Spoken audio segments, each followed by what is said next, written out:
मेरे मुस्तफ़ा का करम हो गया। देखो मुसलसल तकरीरें हो रही हैं। कल हाफिज अनीसुर रहमान के साथ में मैं सौरिक में था, आज यहाँ हूँ, कल इंशाल्लाह कलकत्ते में हूँगा। जब मेरे मुस्तफ़ा का करम हो गया, उनके दर का सफर एक दम हो गया। शाहिद भाई एक मिसरा हुजूर दुआएं चाहूंगा, एक मिसरा नया फिर रकम हो गया। तुमको देखा तो गम मेरा कम हो गया। एक मिसरा नया फिर रकम हो गया। तुमको देखा तो गम मेरा कम हो गया। एक इशारे से काफिये की दाद चाहूंगा। एक इशारे से टुकड़े हुआ था कमर। एक इशारे से टुकड़े हुआ था कमर। एक इशारे से टुकड़े हुआ था कमर। एक इशारे से दोबारा सम हो गया। एक इशारे से टुकड़े हुआ था कमर। अच्छा है। नारे तकबीर, नारे रिसालत, फैज़ाने मुस्तफा, औलादे मुस्तफा, मसलके आला हजरत। एक इशारे से टुकड़े हुआ था कमर, एक इशारे से दोबारा जम हो गया। और मुझे उम्मीद है जिनको अभी तक कुछ समझ में नहीं आया, मैं काफिया रदीफ चेंज कर रहा हूँ, मिसरा नया ला रहा हूँ, नई रदीफ ला रहा हूँ। देखता हूँ कौन नहीं बोलता है। आले रसूल हैं, इनके घर की बात करने जा रहा हूँ। के साथ में सुनिएगा कि हौसला देखकर कलंदर का, हौसला देखकर कलंदर का कांपता है जिगर समंदर का। अल्लाह क्या तेवर है भाई, वाह वाह वाह। हौसला देखकर कलंदर का कांपता है जिगर समंदर का। कर रहा है तवाफे दर पैहम, कर रहा है तवाफे दर पैहम। क्या नसीबा है उस कबूतर का, क्या नसीबा है उस कबूतर का। चांद जैसा चमकता रहता था, कैसा चेहरा था फखरे अजहर का। चांद जैसा चमकता रहता था, कैसा चेहरा था फखरे अजहर का। और शायरी यहाँ से शुरू हो रही है कि है ये भेजा हुआ पैगंबर का, बाप शब्बीर का है शब्बर का। शायरी ये है कि बाप शब्बीर का है शब्बर का। लाखों मरहब में काना फूसी थी, वार रोकेगा कौन हैदर का।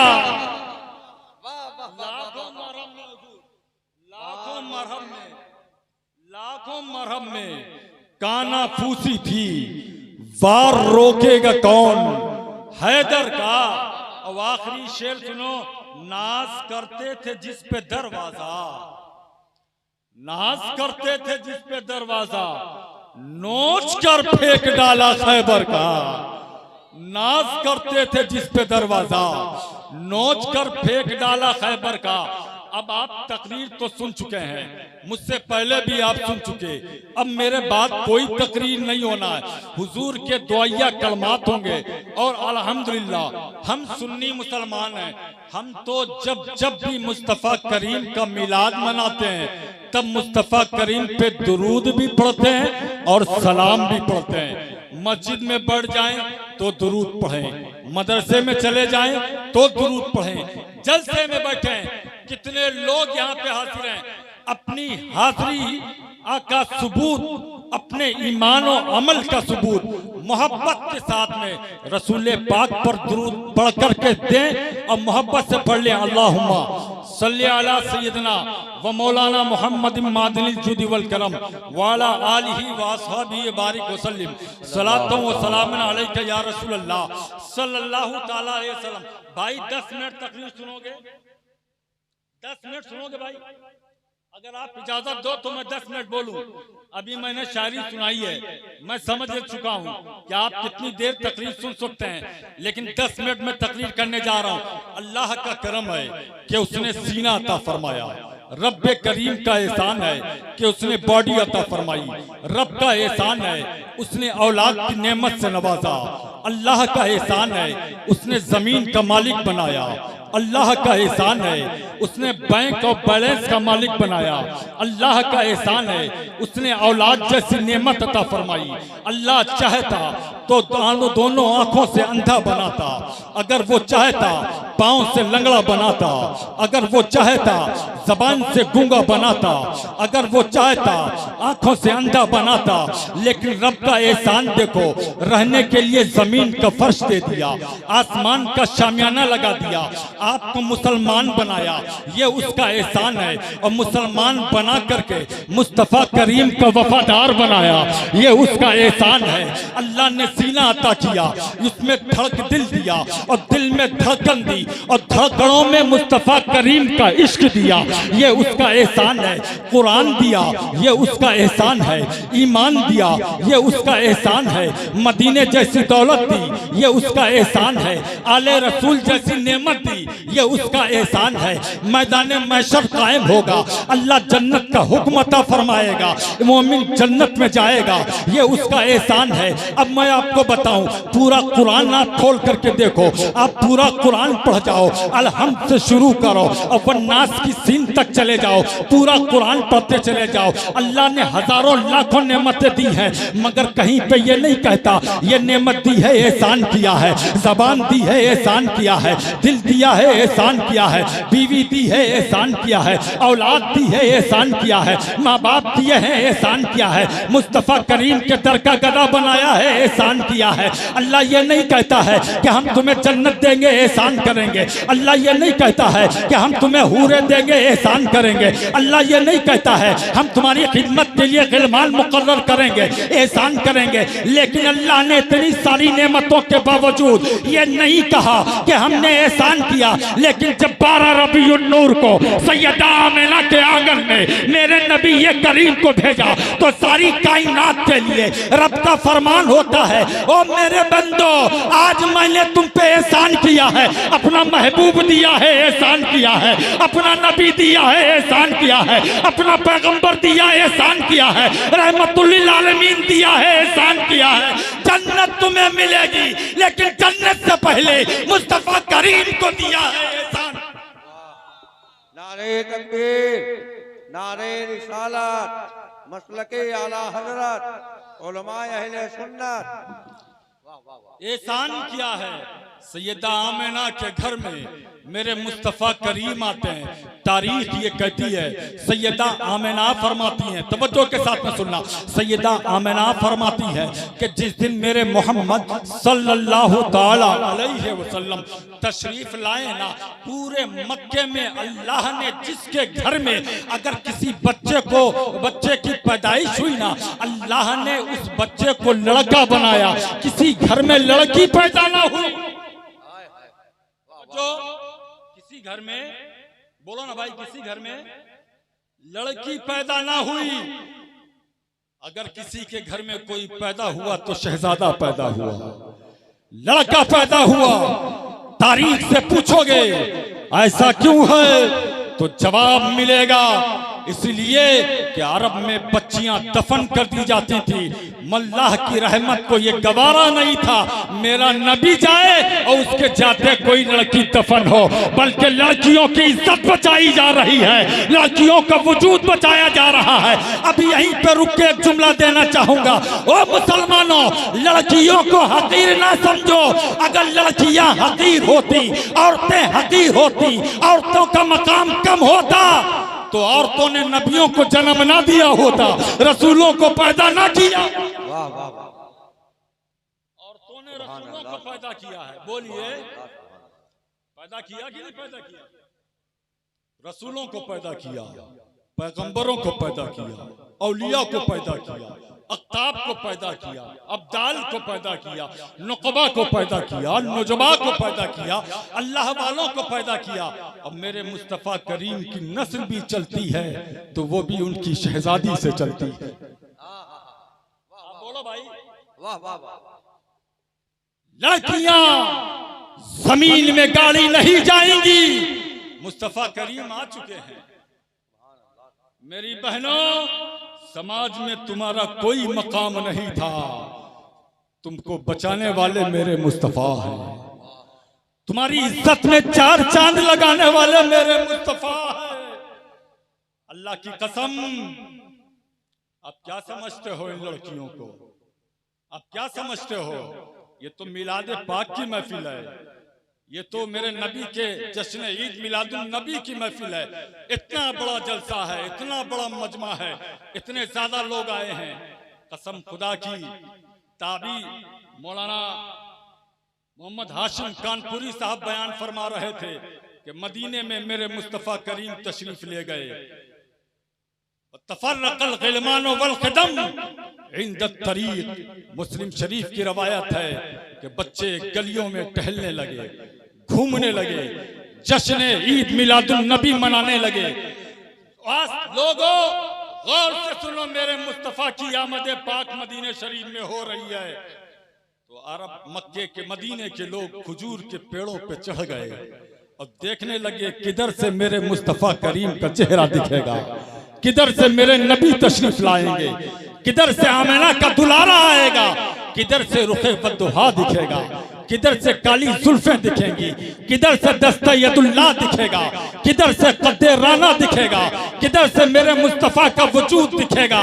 हर बच्चे जवान बूढ़े की जबान पे एक नारा है कि मेरे मुस्तफ़ा आ गए हैं, हमारे दिन अच्छे हो गए हैं। और तो आप भी सुनो, आपका भी किरदार यह है, मेरे नबी को देखा है तो औरतों ने भी अपनी आवाज से आवाज लगाई थी और पुकार करके कहा था, तला अल बद्रु अलैना मिन सनियातिल बदाई वजब शुक्र अलैना मा दालिल्लाहि दाई। अब यहीं पे एक रुक के जुमला कहना चाहेंगे। हर औरत जिसको अल्लाह ने तौफीक बख्शी है वो बेटे पैदा करती है, वो बेटी पैदा करती है। आप बोलोगे तो तकरीर हो जाएगी, वो बच्चे पैदा करती है। हमारा घर हो या आपका घर हो, आपकी बीवी हो हमारी बीवी हो, आपके घर की औरतें हो या हमारे घर की औरतें हो, जब बच्चों को जन्म देती हैं तो दरवाजा बंद होता है, खिड़की बंद होती है, रोशनदान बंद होता है। सैयदा आमिना फरमाती है, मेरे बेटे की विलादत होने वाली है, मैंने देखा कि दरवाजा बंद है लेकिन नूर इतना निकला विलादत के वक्त में, पैदाइश के वक्त में। राई तो कुसूर शाम, मैंने बंद कमरे में लेटे लेटे शाम के महलों को देख लिया है, मिस्र की चरागाहों को देख लिया है। अल्लाह की इज्जत की कसम, मुस्तफा करीम की शान पे कुर्बान जाओ। जब सैयदा आमिना मक्के की गली से गुजरती थी ना तो उनका बयान मौजूद है ज़ुरक़ानी शरीफ में, मवाहिबुल लदुनिया शरीफ में, ख़साइस कुबरा शरीफ में। ये बयान मौजूद है कि जिस गली से गुजर जाती थी, तारीख ये कहती है कि पत्थर देखते थे सैयदा आमिना को तो सलाम पढ़ने लगते थे। और मोहब्बत से बोलिए, सलाम पढ़ने लगते थे और क्या कहते थे, अस्सलामु अलैके या उम्मा रसूलिल्लाह, ऐ नबी की माँ तुम पर सलाम हो। अब मैं आपसे पूछना चाहता हूँ, जानवर नबी को देखते हैं सलाम पढ़ते हैं, ऊंट नबी की वालिदा को देखते हैं सलाम पढ़ते हैं, पहाड़ नबी की वालिदा को देखते हैं सलाम पढ़ते हैं और कहते हैं ऐ नबी की माँ तुम पे सलाम हो। आज दुनिया की साइंस से पूछो कि माँ के पेट में क्या है, 3-4 महीने पहले कोई साइंस नहीं बता सकती है।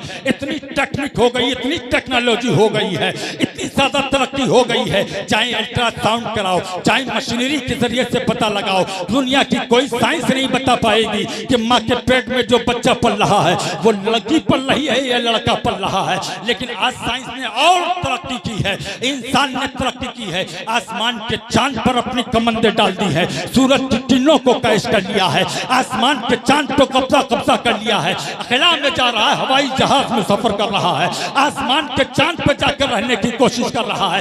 आज साइंस ने तरक्की की है, 8 महीने 7 महीने 6 महीने के बाद में आज साइंस बता रही है कि माँ के पेट में क्या है। लेकिन मैं चैलेंज करता हूँ, आज दुनिया की कोई साइंस नहीं बता सकती है। यह तो बता रही है कि माँ के पेट में लड़का है या लड़की है, लेकिन दुनिया की कोई साइंस ये ना बता पाएगी कि माँ के पेट में जो बच्चा पल रहा है आगे चल करके प्रधानमंत्री होगा या चाय बेचने वाला होगा, गाँव का प्रधान होगा होगा या विधायक होगा या आलिम दीन होगा या मुफ्ती होगा या हाफिज होगा या कारी होगा, दुनिया की कोई साइंस नहीं बता पाएगी। लेकिन मेरे मुस्तफा अभी माँ के पेट में है, पत्थर बता रहे हैं नबी है, जानवर बता रहे हैं नबी है, इंसान बता रहे हैं नबी है, पहाड़ बता रहे हैं नबी है, आबशार बता रहे हैं नबी है, ऊंट बता रहे हैं नबी है, जानवर बता रहे हैं नबी है, बकरी बता रही नबी है। मैंने कहा किसने बताया? तो तारीख ये कहती है अल्लाह ने बता दिया था। अब मैं जब नबी के बारे में एक जानवर इतना जानता, नबी के बारे में जानवर इतना जानता है तो मेरा नबी खुदा के बारे में कितना जानता होगा, जन्नत के बारे में कितना जानता होगा। और यही हमारा मजहब है। आज हम जुलूस निकाले ना, आज हम जुलूस निकालें, लोगों को बड़ी तकलीफ होती है। यार जुलूस ना निकालो, यार झंडा ना लगाओ। मैं जल्दी जल्दी बातें कर रहा हूँ इसलिए वक्त कम है। मैं सोच रहा हूँ जितनी अच्छी बातें हैं बहुत जल्दी जल्दी आप तक पहुँचा दें, वरना तकरीर करने के लिए बेदार मजमा चाहिए। तकरीर करने के लिए बेदार मजमा चाहिए। सुनने वाले चाहे 50,000 हो हजरत, लेकिन खामोश बैठे हों तो तकरीर करने वाला चाहे जैसा हो वो तकरीर नहीं कर सकता है। और सुनने वाले अच्छे हो, कोई तकरीर ना भी करना चाहे तो वही तकरीर करेगा जो लाखों के मजमे में कर देता है। और हम तो दीवाने हैं, फिर बोलो ना मोहब्बत से सुभान अल्लाह। हम तो जुलूस निकालने वाले हैं। लोग कहते हैं जुलूस ना निकालो, हम कहते हैं यार हम जुलूस क्यों ना निकालें, हम तो सुन्नी बहाना ढूंढते हैं।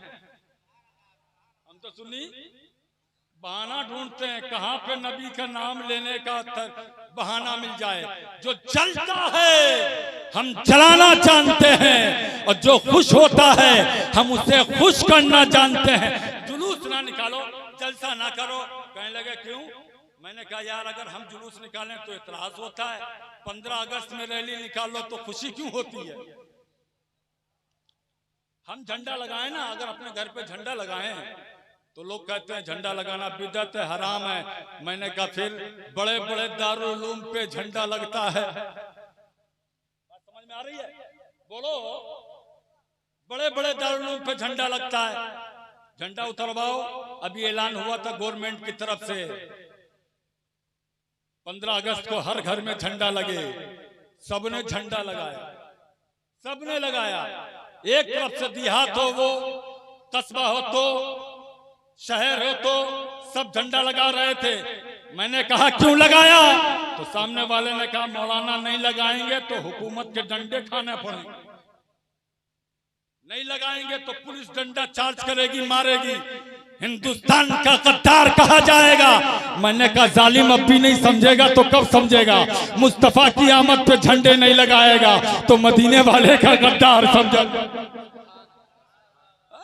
हुकूमत के झंडे, हुकूमत के नाम, हुकूमत के डर से झंडा लगाता है, और मुस्तफा करीम के इश्क में झंडा नहीं लगाता। कहा बिदअत है, हराम है। मैंने कहा कहाँ हराम है? सुन, सैयदा आमिना फरमाती है, जुर्कानी शरीफ की हदीस पाक है, सैयदा आमिना का बयान मौजूद है। रायतुल जमाआ कद नज़लू मिनस समाई माअहुम सलासतु आलामी बैज़िन फरकसू अलमन अला सहरिल काबा फरकसू अलमन अला सतीदारी फरकसू अलमन अला बाबिल मक़दिस। सैयदा आमिना फरमाती है आसमान से फरिश्तों की जमात आ रही थी और मैंने अपनी आंखों से देखा। आमिना का बयान है, कहती है एक झंडा उन्होंने मेरे घर की छत पे लगाया, एक झंडा लगाया बैतुल मुक़द्दस की छत पे, एक झंडा लगाया खाने काबा की छत पे। अब मैं आपसे कहूं झंडा लगा दो, अभी आपको झंडा दें, ये झंडियां लगी हुई हैं, कुमकुमे लगे हुए हैं, आपसे कहें ये झंडा लगाओ जाके, तो आप क्या ऐसे हाथ में लिए लिए फिरेंगे? आप ऐसे हाथ में लिए नहीं फिरेंगे, उसमें डंडा भी लगाएंगे। और हदीस पाक में है फर्रकजू, झंडा गाड़ा गया। तवज्जो दीजिएगा, झंडा गाड़ा गया, और झंडा उसी वक्त गाड़ा जाएगा जब साथ में डंडा होगा। झंडा उसी वक्त गाड़ा जाएगा जब डंडा होगा। मैंने कहा जिब्राइल खाली आसमान से झंडा नहीं लाए थे, साथ में डंडा भी लाए थे, साथ में डंडा भी लाए थे। हम सुन्नी जुलूस में झंडा लेके चलते हैं, छत पे लगाते हैं, जुलूस में झंडा होता है, साथ में उसमें डंडा होता है। एक साहब कहने लगे डंडा क्यों? हमने कहा डंडा इसलिए है जहां झंडे की जरूरत हो वहां झंडा फिराया जाए, और जहां डंडे की जरूरत हो। समझ में आ रही बात? वहां डंडा चलाया जाएगा। और सुनो, हमारे जुलूस में आज तक कभी झगड़ा नहीं हुआ? लड़ाई हुई, फसाद हुआ, ट्रेन रोकी गई, चक्का जाम किया गया, घर जलाए गए, मकान फूके गए। हम तो सुन्नी है, चोरी की बिजली से लाइट भी नहीं जलाते, कुमकुमे भी नहीं लगाते, घर भी नहीं सजाते। नबी का मीलाद है, खर्च करेंगे, पैसे लुटाएंगे, और इसलिए भी लुटाएंगे। सैयदना सिद्दीक़ अकबर कहते हैं जिसने नबी की मीलाद पे 1 रुपए खर्च किया वो जन्नत में मेरे साथ होगा। अब तो बोलो यार, तकरीर तो अब शुरू हो रही है, लेकिन मैं ज्यादा वक्त नहीं लूंगा। अच्छा, हम जुलूस निकाले, लोगों को बड़ी तकलीफ, झंडा निकाले, लोगों को बड़ी तकलीफ। ईमानदारी से बताना, कुसुमखोर और अतराफ के लोगों, कन्नौज के रहने वालों, जिला कन्नौज में बसने वालों, क्या पाकिस्तान का झंडा हिंदुस्तान के लाल किले पे लगा सकते हो? बोलिए, मजमे से आवाज आए, लगा सकते हो? नहीं लगाओगे तो गोलियों से भून दिए जाओगे। हिंदुस्तान का झंडा हम अपने घर की छत पे लगाएं तो हुकूमत भी खुश और हम भी खुश। और हिंदुस्तान का झंडा कोई लाहौर के किले पे लगा सकता है? नहीं। पाकिस्तान का झंडा हिंदुस्तान में नहीं लग सकता, हिंदुस्तान का झंडा पाकिस्तान में नहीं लग सकता, और इंडिया का झंडा बर्मा में नहीं लग सकता, बर्मा का झंडा कोरिया में नहीं लग सकता, कोरिया का झंडा जापान में नहीं लग सकता, जापान का झंडा चाइना में नहीं लग सकता, चाइना का झंडा अरब में नहीं लग सकता। लेकिन वाह मेरे मुस्तफा, आज हम झंडा अपने मुल्क का अगर किसी दूसरे मुल्क में लेके चले जाएंगे तो एजेंट कहे जाएंगे, फौज आमने सामने हो जाएगी, गोलियों से भून देगी, मिलिट्री आ जाएगी, घर जला दिया जाएगा, लोगों को मारा जाएगा, फसाद हो जाएगा। झंडा चाहे तुम्हारे मुल्क का हो, अपने झंडे से प्यार करते हो, अपने मुल्क से प्यार करते हो, अपनी जमीन से प्यार करते हो, अपनी धरती से प्यार करते हो, अपने शहर से प्यार करते हो, तुम अपने शहर से प्यार करते हो, अपने मुल्क से प्यार करते हो। झंडा लगाना है अपने मुल्क में लगाओ, दूसरे मुल्क में ना लगेगा। ये उसूल है दुनिया का। यहाँ का झंडा दूसरे मुल्क में लगेगा तो फसाद हो जाएगा, खूरेजी हो जाएगी, जंग हो जाएगी, लड़ाई हो जाएगी, झगड़ा हो जाएगा। लेकिन बाहर है मेरे मुस्तफा, नबी मक्के में पैदा होते हैं, झंडा हिंदुस्तान में लगता है। नबी मक्के में पैदा होते हैं, झंडा पाकिस्तान में लगता है। नबी मक्के में पैदा होते हैं, झंडा कोरिया में लगता है। नबी मक्के में पैदा होते हैं, झंडा जापान में लगता है। यहाँ का झंडा दूसरे मुल्क के लिए सहमत हो सकता है, लेकिन ये रहमतुल्लिल आलमीन का झंडा है। जहाँ जाएगा वहाँ अमन हो जाएगा, जहाँ जाएगा वहाँ सुकून हो जाएगा।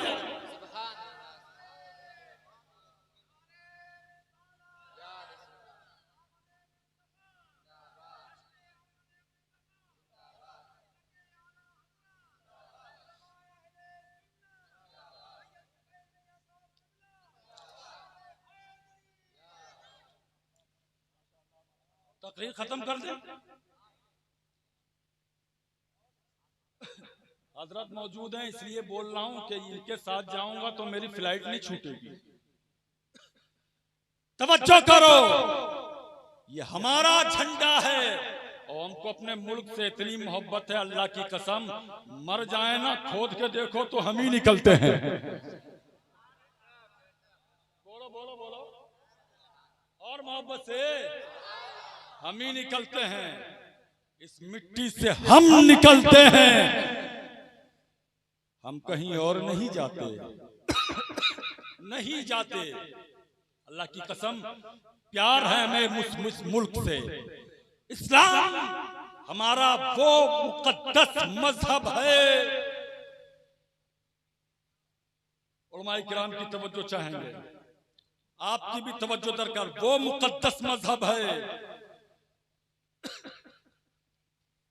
कुरान, वो मुकद्दस गाइडलाइन है, वो किताब है जिसमें अपने बच्चों की तरबियत कैसे करना है तो कुरान में मिलेगी। माँ बाप के साथ में सलूक कैसे करना है वो कुरान में मिलेगा। मरने के बाद में क्या होगा वो कुरान में मिलेगा। मैदान महशर में क्या होगा वो कुरान में मिलेगा। हर चीज का बयान कुरान में। अल्लाह की कसम, जो हमारा मजहब है, जो मैंने आयत तिलावत की है, जो मैंने आयत तिलावत की है, चंद जुमले सुन लो। इंसान किसी के दरवाजे पर अगर एक बार जाए ना, मांगने के लिए आदमी चेहरा देखता है, हैसियत देखता है, बॉडी देखता है, बॉडी चेचिस और लैंग्वेज देखता है, रहन सहन देखता है, फिर जाकर के उधार देता है। रखो, उधार देता है। आप एक बार किसी के दरवाजे पे जाओ, आपको देगा, लेकिन दूसरी बार आप मांगने के लिए जाओ तो इंसान तकाजा करेगा कि आप आए हो लेने के लिए, अच्छी बात है, हम देने के लिए तैयार हैं, लेकिन पहले पिछला वाला कर्जा चुका दो, उसके बाद में हम तुम्हें देने के लिए तैयार हैं। आपके दरवाजे पे एक आदमी आया मांगने के लिए, आपने एक बार दिया, दूसरी बार में वही फकीर आता है, फिर आप सोचते हो और हमारी माँ बहनें ऐसी हैं कि एक बार तो बड़ी मुश्किल से निकलता है, दूसरी बार कोई आ जाए मांगने के लिए तो फिर वो वैसी बातें सुनाती हैं कि सामने वाला मांगने के लिए कभी दरवाजे पे झांकने के लिए तैयार ना हो। ये हमारा माशरा है, ये हमारी कौम के लोग हैं। यार एक बार आपके दरवाजे पे कोई जाए ना, दूसरी तीसरी बार मांगने के लिए चला जाए, लेकिन इज्जत कम हो जाती है। सारी कायनात में एक घर ऐसा है कि सुबह जाओ तो इज्जत और बढ़ जाती है, जोहर में जाओ तो इज्जत और बढ़ जाती है, असर में जाओ तो इज्जत और बढ़ जाती है, मगरिब में जाओ तो इज्जत और बढ़ जाती है, ईशा में जाओ तो इज्जत और बढ़ जाती है, चाश पढ़ने लगो तो इज्जत और बढ़ती है, इशराक पढ़ो तो इज्जत और बढ़ती है, ताज्जुद पढ़ो तो इज्जत और बढ़ती है, अवाबीन पढ़ो तो इज्जत और बढ़ती है, नवाफिल पढ़ो तो इज्जत और बढ़ती है, मुस्ताहिब चीजें पढ़ो तो इज्जत और बढ़ती है। ये तुम्हारा खजाना है जो एक बार देने से कम होता है। ये रब की रहमत का खजाना है। सुबह आओ मांगो अल्लाह देता है, दोपहर में आओ मांगो अल्लाह देता है। इसलिए दुनियादारों के पास में ना जाओ, अगर लेना है तो परवरदिगार की चौखट पे जाओ। लेना है परवरदिगार की चौखट पे जाओ, मांगो मिलेगा। लेकिन हमको मांगने का तरीका कहाँ, हमको मांगने का उसूल तरीका कहाँ आता है? हमको मांगने का तरीका नहीं आता, हम मांग नहीं पाते। माफ करना मेरे भाई कुसुमखोर के लोगों, वक्त नहीं है मेरे पास में, तकरीर पूरी बिखर चुकी है, मांगने का तरीका नहीं आता है। अजमेर शरीफ चले जाएंगे 50 मीटर की चादर लेके, ख्वाजा साहब से मांग के लाएंगे, बेशक मेरा ख्वाजा देता है, बेशक मेरा ख्वाजा देता है। लाखों रुपए लगा करके हम रोज़ा शरीफ चले जाएंगे मांगने के लिए। मैंने कहा अल्लाह ने तौफीक दी है, खूब जाओ, लेकिन जाने से पहले एक बार अपने घर पे निगाह डालो। तुम जा रहे हो मांगने के लिए, गरीब नवाज से मांगोगे ना, कुतुबे बिलग्राम से मांगोगे ना, सरकारे वारिस से पाक से मांगोगे ना। बड़ी दुआएं की हैं, कभी हाफिज साहब के पास में, कभी पीर साहब के पास में पहुंचे, सरकार हुसैन मियाँ साहब की खानकाह में पहुंचे, सरकार उवैस मियाँ साहब की खानकाह में पहुंचे, सरकार बादशाह मियाँ साहब के पास में पहुंचे, या ये सरकार सोहेल मियाँ साहब के पास में आप पहुंचे। आप कहते हैं दुआ कर दीजिए हजरत, अल्लाह मेरी ये तमन्ना पूरी कर दे, अल्लाह ये तमन्ना पूरी कर दे। पीर साहब ने दुआ कर दी, अगर काम निकल गया तो सुभान अल्लाह, काम ना निकला तो पीर साहब की पीरी खतरे में है।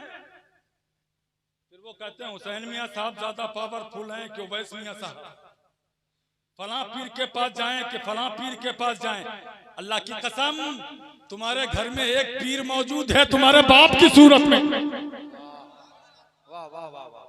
तुम्हारे बाप की सूरत में। तुम्हारे घर में एक औरत ऐसी है कि सारी कायनात की दूसरी औरतें एक तरफ, माँ का मकाम एक तरफ, तुम्हें मांगना नहीं आता है, तुम मदार शरीफ पे चले जाते हो, खूब जाओ, लेकिन कभी ऐसा भी किया करो यार। ठीक है, पीर साहब से दुआ कराना अच्छी बात है, आलिम साहब से दुआ कराना अच्छी बात है, मुफ्ती साहब से दुआ कराना अच्छी बात है, और जब दुआ कबूल ना हो रही हो तो कबूलियत की एक जगह मैं बताता हूँ, अल्लाह के नबी इरशाद फरमाते हैं दुआउल वालिदैन का दुआइल अंबिया। जब तुम्हारी दुआ कबूल ना हो रही हो कहीं पे तो घबराना नहीं, अपने माँ के पाँव पे, अपने माँ के पास में पहुंचना, पैरों पे हाथ रखना, अपने बाप से कहना, कदम चूमना और कहना मेरे बाबा मेरे लिए दुआ कर दो। अब तुम्हारे पैगंबर फरमाते हैं जो दुआ कहीं कबूल ना होती हो, माँ बाप की दुआ औलाद के हक में ऐसे कबूल होती है जैसे नबी की दुआ उम्मती के हक में कबूल होती है, जैसे नबी की दुआ उम्मती के हक में कबूल होती है। वाह वाह वाह। नबी की दुआ, अब बोलो यार, उम्मती के हक में जैसे कबूल होती है वैसे माँ बाप की दुआ औलाद के हक में कबूल होती है। लेकिन औलाद तो गाली देने वाली है ना, उस माँ पे उंगली उठाते हैं वो जिस माँ ने उंगली पकड़ के चलना सिखाया, उस बाप को कहता है ये पागल है, बुढ़ा है, ये बोलता रहता है, टर टर करता रहता है। यार तू उस बाप पे उंगली उठाता है, उस बाप पे जबान दराजी करता है जिसने तेरी तुतली जबान पे नाते मुस्तफा के तराने लाए थे। तू कहता है तुम नहीं समझते हो, अल्लाह की कसम तेरे बाप से ज्यादा तुझे कोई नहीं समझ सकता, तेरी माँ से ज्यादा कोई नहीं समझ सकता।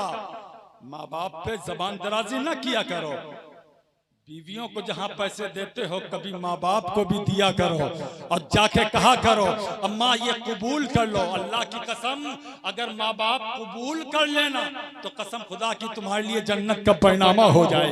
माँ बाप दुनिया में है, औलाद से, औलाद के हक में माँ बाप से बढ़कर कोई फैसला नहीं कर सकता, कोई फैसला नहीं कर सकता। लेकिन औलाद है, मैं कहूंगा मेरी बहनों, मेरी माँ की उम्र की भी यहाँ पे बैठी हैं, मैं कहूंगा आप अपने बच्चों को अच्छी तरबियत दो। अल्लाह की कसम तुम खाना खिलाती हो ना तो खाना अच्छे ढंग से खिलाओ, इस्लामी दायरे में रह के खिलाओ, पानी पिलाती हो, कुछ बोलना सिखाती हो, कुछ करना सिखाती हो तो अच्छे तरीके से खिलाओ। हमारी गली से एक गन्ने की ट्राली गुजरती है, लोग उसमें से लड़के, आजकल के नौजवान लड़के उसमें से गन्ना खींच लेते हैं। हमारी गली से अगर कोई आलू की ट्राली गुजरती है, लोग उसमें से आलू निकाल लेते हैं। बच्चा रात के 12 बजे खेत से आता है, आलू लेकर के आता है, माँ बाप को गिरबान पकड़ करके पूछना चाहिए बता किसके खेत से तू आलू चोरी करके लेके आया है, कहां से गन्ना लेकर के आया है, कहां से गन्ना लेकर के आया है। माँ बाप से बच्ची तरबियत देंगे तो बच्चे जानी, बदकार, शराबी ना बनेंगे, बच्चे गाजी बनेंगे, नमाजी, बच्चे गाजी बनेंगे, नमाजी बनेंगे। आज मामला बड़ा अजीब है। आज ही हजरत हाफिज शाहिद साहब, शहबाज भाई, आज ही फोन आया मेरे पास गाजीपुर से। अभी चंद दिनों पहले मैं क्या बोलते हैं तेलंगाना गया हुआ था, 10-12 रबीउल अव्वल शरीफ तक वहीं था, फिर मुंबई गया, मुंबई से बनारस आया, बनारस से गाजीपुर आया, गाजीपुर में तकरीर करके आया, और तकरीर करके जब मैं यहाँ आया अभी 2 दिन हुए फोन आया मेरे पास में, आज फोन आया मेरे पास में कि मौलाना साहब दुआ कर दीजिए रिश्ता लग जाए। हमने कहा हम तो आपको जानते हैं, आप तो मजमे में सबसे आगे बैठे थे और नारे लगा रहे थे, बोलिए सुभान अल्लाह, हम तो आपको जानते हैं। कहने लगे हजरत हम पढ़े लिखे आदमी है, दाढ़ी रखी है, जहां जहां रिश्ता लगता है खाली दाढ़ी होने की बुनियाद पर रिश्ता कट जाता है। बोल मेरी कौम की गैरतदार बेटी सोच, यही डुंडवा बुजुर्ग है हजरत अल्लामा हशमत अली खान अलैहि रहमत व रिजवान आए थे, उन्होंने कहा कि लोगों मेरे प्यारों दाढ़ियां रख लो, ये नबी की सुन्नत है।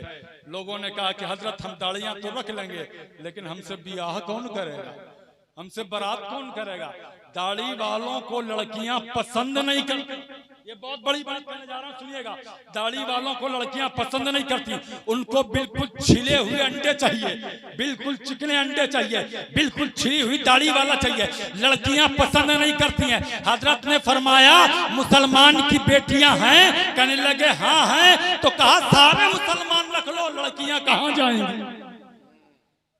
सारे मुसलमान दाढ़ियां रख लो, लड़कियां कहां जाएंगी।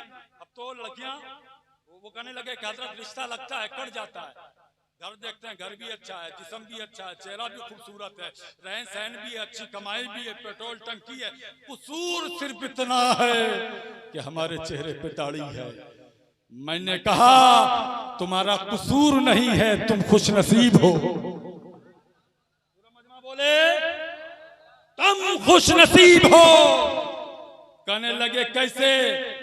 हमने कहा वो ये कहती है कि दाढ़ी वाला पसंद नहीं है। शाहिद भाई बहुत बड़े जुमले देने जा रहा हूं। वो लड़की ये कह रही है कि हमको दाढ़ी वाला पसंद नहीं है। खुदा की इज्जत की कसम, मेरे खुदा को वो लड़की पसंद नहीं है,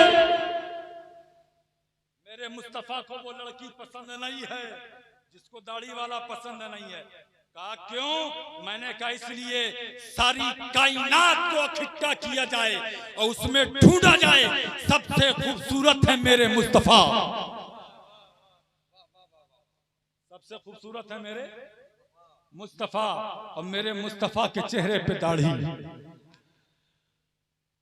फिर देखा जाए अबू बकर सिद्दीक के चेहरे पे दाढ़ी, उस्मान गनी के चेहरे पे दाढ़ी, मौलाए कायनात के चेहरे पे दाढ़ी, करीब आओ इमाम हुसैन के चेहरे पे दाढ़ी, ज़ैनुल आबिदीन के चेहरे पे दाढ़ी, फातह बिलग्राम के चेहरे पे दाढ़ी, गौसे आजम के चेहरे पे दाढ़ी।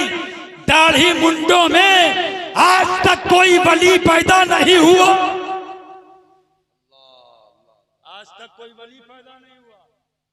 दाढ़ी वालों में देखो तो गौस, दाढ़ी वालों में देखो तो हाफिज, दाढ़ी वालों में देखो तो मुफ्ती, दाढ़ी वालों में देखो तो वक्त के अब्दाल, दाढ़ी वालों में देखो इमाम, दाढ़ी वालों को देखो मुफ्ती, मौलाना, मुकर्रिर, मुहद्दिस, मुफक्किर। जो ये कहती है कि दाढ़ी वाला पसंद नहीं है, मैंने कहा अल्लाह को वो लड़की पसंद नहीं है, मुस्तफ़ा को वो लड़की पसंद नहीं है। और सुनो, तुम दाढ़ी वाले हो, तुम्हारी किस्मत में वो लड़की नहीं है जिसको दाढ़ी वाला पसंद नहीं है, और उसकी किस्मत में, जिसकी किस्मत में दाढ़ी वाला नहीं है, हो सकता है उसकी किस्मत में कोई शराबी हो सकता है उसकी किस्मत में कोई सानी हो सकता है उसकी किस्मत में कोई पापी हो सकता है उसकी किस्मत में कोई शराबी हो सकता है उसकी किस्मत में कोई जुआरी हो, लेकिन जो दाढ़ी वाला होगा यकीनन वो नमाजी होगा, जो दाढ़ी वाला होगा यकीनन वो हाजी होगा, जो दाढ़ी वाला होगा वो इस्लाम पे चलने वाला होगा, जो दाढ़ी वाला होगा वो नमाज पढ़ने वाला होगा, जो दाढ़ी वाला होगा वो झूठ नहीं बोलेगा, जो दाढ़ी वाला होगा वो बेईमानी नहीं करेगा, जो दाढ़ी वाला होगा वो बेहयाई नहीं करेगा। मैंने कहा उसकी किस्मत में कोई शराबी होगा, उसकी किस्मत में कोई शराबी होगा, तेरी किस्मत में कोई परहेजगार लड़की होगी। और मैंने कहा जो लड़कियां दाढ़ी वालों को पसंद नहीं करती हैं, आज वो लिख करके दे दें कि जब वो मरे तो उनका जनाजा दाढ़ी वाले न पढ़ाए, बाप मरे तो उनका जनाजा दाढ़ी वाला ना पढ़ाए, दादा मरे उनका जनाजा दाढ़ी वाला ना पढ़ाए। और करीब आ जाओ, जिनको दाढ़ी वाले लड़के पसंद नहीं है उन लड़कियों को चाहिए अपना निकाह बगैर दाढ़ी वाले से पढ़वाएं। बहुत अच्छी बात है, वाह वाह वाह, बगैर दाढ़ी वाले से पढ़वाएं। अल्लाह की कसम, मेरे नबी फरमाते हैं ये मेरी बेटी फातिमा ये दुनिया की मेरी जन्नत की हूर है, हूर। और सैयदा फातिमा की शादी दाढ़ी वाले से, सैयदा फातिमा की शादी दाढ़ी वाले से हो रही है और दाढ़ी वाले से हुई। और फिर मैं एक जुमला ये अर्ज करूंगा आपसे, ध्यान से सुनना मेरी बात को। ओ मेरी कौम की बेटियों, अल्लाह के वास्ते अपने हालात सुधारो, अल्लाह के वास्ते अपनी बाप की पगड़ियां ना उछालो, अल्लाह के वास्ते अपने भाई की गैरत को ना उछालो। तुम किसी के घर की इज्जत हो, बाप का गुरूर हो, भाई की पगड़ी हो, इज्जत हो। खबरदार किसी नौजवान लड़के के फेरे में ना आना। और नौजवानों में तुमसे कहूंगा, तुम अगर नीची नजर करके चलने लगोगे तो जन्नत की राह के मुसाफिर बन जाओगे। दूसरों की बहन बेटियों को परेशान ना करो, इज्जत ना उछालो। आखिरी जुमले मेरी तकरीर के सुनते जाओ। मैंने अभी कोई वाकया नहीं बयान किया, लेकिन एक वाकया सुना दें। आओ सुनाएं मदीना शरीफ। आखिरी बात बयान कर दें, मदीना शरीफ बोलिए। यार ऐसे थके हुए मजमे में तकरीर करना आसान काम नहीं है। ये मेरा कलेजा है, पिराने तरीकत का करम है। ये वो आले रसूल हैं, सुनो, ये वो खानदान है अल्लाह की कसम जो ओरिजिनल सैयद है। वो नहीं कि बाप जुलाहा था बेटा सैयद बन गया, बाप अंसारी था बेटा सैयद बन गया, दादा शेख थे बेटा सैयद बन गया, पोता सैयद बन गया। नहीं, ये वो खानदान है अल्लाह की कसम। इमाम हुसैन से लेकर के सरकार फातह बिलग्राम तक, फातह बिलग्राम से लेकर सरकार मीर अब्दुल वाहिद बिलग्रामी तक, सरकार मीर अब्दुल वाहिद बिलग्रामी से लेकर के सरकार उवैस मुस्तफा साहब तक, सरकार हुसैन मियां साहब तक, इस खानदान में आज भी अगर गिनते चले जाओगे तो वली इब्ने वली, वली इब्ने वली, वली इब्ने वली, वली इब्ने वली, वली इब्ने वली, वली इब्ने वली, वली इब्ने वली, वली इब्ने वली, वली इब्ने वली, वली इब्ने वली, हजारों सांसें आएंगी, टूट जाएंगी, मगर विलायत का सिलसिला खत्म नहीं हो। इस खानदान की एक बात बयान कर दें, सफीपुर से इस खानदान के एक सैयद साहब मुरीद थे, नाम था सैयद ताहा बिलग्रामी। तो सफीपुर में कुछ वहां के अफगानिस्तान के कुछ लोग आए, कहने लगे कि हमारे अफगानिस्तान में ऐसे सादात होते हैं, ऐसे सादात होते हैं, ऐसे सैयद होते हैं।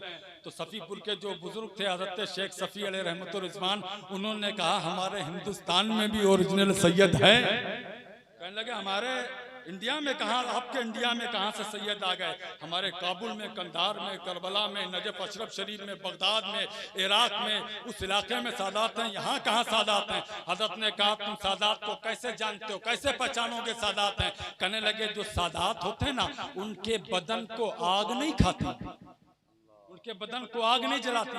हजरत ने फरमाया बस ये मामूली से बात है। उसी खानकाह में हजरत सैयद ताहा बिलग्रामी मौजूद थे, मोहब्बत से बोलो। सैयद ताहा बिलग्रामी को बुलाया और बुला करके कहा बेटे ये सादात को देखना चाहते हैं, अपना एक बाल तोड़ के दे दो। क्या बात है, वाह वाह वाह। एक बाल तोड़ के दिया उन्होंने, कहा तुम आजमाना चाहते हो, ले आओ आग के अंगारे। आग के अंगारे लाए गए, उस बाल को आग में रखा गया। जब निकाला गया ना, जब निकाला गया ना तो बिल्कुल बर्फ से ज्यादा ठंडा था, आग का असर ना हुआ था। सादा वहां के खान पठान लोग कदमों में गिर गए और कहा कि यकीनन बिलग्राम के सादात ओरिजिनल सैयद हैं। आज दुनिया में बड़े बड़े बहुत सारे लोगों पे उंगलियां उठा दी गई उनकी सियादत पे, लेकिन आज तक कोई माई का लाल ऐसा नहीं हुआ है जो बिलग्राम के सादात पे उंगली उठा सके। ये वो सादात है। अल्लाह की इज्जत की कसम, मदीने शरीफ की बात सुन लो, मेरी तकरीर खत्म हो रही है। मुसलमानों अपना किरदार सुधारो यार, दूसरों की बहन बेटियों को तकना बंद करो। तुमको तकना है तो फिर मदीने का रास्ता देखो, तुमको देखना है, ख्वाहिश रखना है तो फिर दुआ करो, मौला उसी रुखे वद्दुहा को दिखा दे जिसका उम्मती बनाया है, उसी मुस्तफा को दिखा दे। दुआ किया करो, रात में सो जाओ ना तो दुआ किया करो, मदीना शरीफ है। और मोहब्बत से बोलिए सुभान अल्लाह, और मोहब्बत से यार, ऐसे नहीं, जरा और मोहब्बत से लहक के बोलो ताकि ये हवाएं गवाह हो जाएं कि सारी दुनिया सो रही थी, कुछ दीवाने ऐसे थे जो मुस्तफा का नाम ले रहे थे। अब एक शेर सुनो जो मेरा नहीं है लेकिन शेर सुन लो। सारी दुनिया है सोई हुई, उनका दीवाना बेदार है। सारी दुनिया है सोई हुई, उनका दीवाना बेदार है। यार आप ही फैसला कीजिए कौन जन्नत का हकदार है, आप ही फैसला कीजिए कौन जन्नत का हकदार है। मदीना शरीफ है और सरकार फारूक आजम का जमाना है। होते ना, लड़कों को देखो ना, आ रही है ठंडी, बाप को देखेंगे मोबाइल कान के नीचे, माँ को देखेंगे मोबाइल कान के नीचे, गली के नुक्कड़ पे देखो तो कान में मोबाइल लगा है, रात में सो रहे हैं तो रजाई के अंदर घुस के बात कर रहा है, एक एक दो दो घंटे बात कर रहा है, दिमाग खराब किए पड़ा है, खुद भी नहीं सो रहा है, जो बगल में सोया है उसको भी नहीं सोने दे रहा है, रात रात भर बात कर। यार मोबाइल हम नहीं कहते हैं बहुत खराब चीज है, मोबाइल का इस्तेमाल अच्छा किया जाए तो अच्छा है, इस्तेमाल गलत किया जाए तो गलत है। तुम किसी की बहन बेटी से रात रात भर अगर बात करोगे और फिर ये समझो कि तुम्हारी बहन की इज्जत महफूज रहे, हरगिज हो नहीं सकता। अगर किसी की बहन बेटी पे गलत निगाह डालोगे तो फिर अपने घर की इज्जत की खैर नहीं है तुम्हारी, आपको उसका कर्जा चुकाना पड़ेगा। इसलिए कहते हैं ना गलत देखो तो ना तुम्हारे साथ में गलत किया जाएगा, गलत करोगे तो गलत अंजाम पे पहुंचोगे। हजारों लोगों को मैंने देखा है जिन्होंने ऐसी हरकतें की हैं, उनकी इज्जतें उछल गई हैं। मदीना शरीफ है ना, आज तो इश्क करने वाले हैं, कोई कह देता है कि हम तुम्हारे लिए जान दे सकते हैं, और अगर शादी ना हो किसी के घर में, अगर लड़की के घर वाले राजी ना हो तो फिर वो कहता है कि हम शादी नहीं करेंगे तो दूसरे को भी नहीं करने देंगे, फिर वो लड़की की इज्जत उछलता है। मेरी बहनों, जमाना बहुत नाजुक है, अपनी इज्जत की हिफाजत आपको करना है, बाप की पगड़ी आपको बचाना है। लड़के जो हरकतें कर रहे हैं वो जमाना जान रहा है, और जो आपकी हरकतें हो रही हैं वो भी जमाना देख रहा है। आज समाज में कितने लोग ऐसे आते हैं हमारी खानकाह में, बिलग्राम शरीफ में सरकार वैसे मिल्लत के पास में, जो ये कहते हैं कि हजरत हमारा लड़का तो अच्छा है लेकिन हम चाहते हैं कि जहेज अच्छा मिल जाए, तो इसलिए जहाँ पे ज्यादा बैंक बैलेंस होगा वहां हम शादी करेंगे। हजरत उनको भी समझाते हैं। कुछ लोग ऐसे आए थे हजरत के पास में जो ये कह रहे थे हजरत हमारी बेटी गरीब है, गरीब होने की बुनियाद पर रिश्ता नहीं हो रहा है। कोई वॉशिंग मशीन मांग देता है, कोई फ्रिज मांग देता है, कोई कूलर मांग देता है, कोई 50,000 मांग देता है, कोई 5 लाख मांग देता है। मैंने कहा क्या क्यों मांगता है? कहा इसलिए मांगता है कि उसका बेटा इंजीनियर है, इसलिए मांगता है उसका बेटा हेडमास्टर है, इसलिए मांगता है कि उसका बेटा बहुत बड़े पोस्ट पे है, इसलिए मांगता है कि उसका बेटा फौज में है, इसलिए मांगता है कि उसका बेटा बड़ा अधिकारी है, इसलिए मांगता है। मैंने कहा जहेज मांगना बंद करो। अगर जहेज मांगना बंद कर दिया जाएगा तो लड़कियां फांसी पे लटकना बंद कर देंगी। अगर जहेज मांगना बंद कर दिया जाएगा लड़कियां नदी में कूद करके जान नहीं देंगी। अगर जहेज मांगना बंद कर दिया जाएगा तो समाज में गुनाह होना मुश्किल हो जाएगा, बल्कि इस्लामी तारीख फिर से अपने आप। बेशक बेशक। अगर आप जहेज मांगना बंद कर दो ना तो गरीब की बेटियां फांसी पे नहीं चलेंगी। अगर आप जहेज मांगना बंद कर दो तो लड़कियों का भागना बंद हो जाएगा, लड़कियों का गैरों के साथ में जाना बंद हो जाएगा। आप तो कुसुमखोर में रहते हो, बुरी लगेगी मेरी बात, लेकिन है ये हकीकत। कितनी हमारी बहनें हैं जो गैर मुस्लिमों के साथ में चली गई। हम आपसे कहना चाहते हैं क्या हजारीबाग का अखबार आपने नहीं पढ़ा था? क्या कोलकाता और मद्रास के अखबारात का आपने मुताला नहीं किया? क्या आपने दुनिया के और दूसरे शहरों के हालात का मुताला नहीं किया है? लड़कियां दूसरों के साथ में भाग रही हैं। अल्लाह की कसम, नबी फरमाते हैं, मुस्तफ़ा करीम का इरशाद है कि मुस्तफ़ा करीम का इरशाद है निकाह को इतना आसान कर दो कि गुनाह करना मुश्किल हो जाए। मतलब यह है कि कोई बेटी किसी के साथ में ना जाए, कोई बेटा किसी की बहन पे गलत निगाह ना डाले।